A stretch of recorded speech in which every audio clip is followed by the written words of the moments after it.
শুক্রবার বিকেলে কোথায় যাব চিন্তা করতে করতে ভাবলাম বসুন্ধরায় সবাই এসে কাশফুল যেহেতু দেখে, তাই না হয় বাসার পাশে কাশফুলই দেখতে যাওয়া হোক।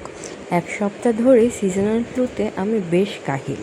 কয়েক বছর আগেও বসুন্ধরা এতটা ক্রাউডেড ছিল না, আর 2-3 বছরের পর হয়তো দেখব এই কাশফুলের জায়গাগুলোতেই বাড়ি হয়ে গিয়েছে।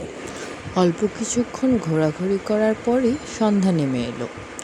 আমরা ঠিক করলাম বাড়ির কাছেই 100 ফিট রোডে ইউনাইটেড সিটির মাদানী মসজিদে নামাজ পড়ব। এত সুন্দর মসজিদটা, আমরা প্রায় সেখানে মাগরিবের নামাজ পড়ি। মেয়েদের এবং ছেলেদের আলাদা আলাদা জায়গা আছে।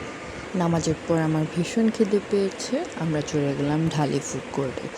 টোকিও ডাঙ্গোর দোকানটা বন্ধ ছিল, কি খাবো বুঝতে না পেরে শুধু কোল্ড কফি নিয়ে বের হয়ে চলে এসেছি। তারপরে গেলাম আমাদের ওজি বার্গার প্লেস, আমেরিকান বার্গারে। আমেরিকান বার্গারের টেস্ট আগের মতো না থাকলেও এখনও অন্য সব বার্গার থেকে এটাই আমি বেশি পছন্দ করি।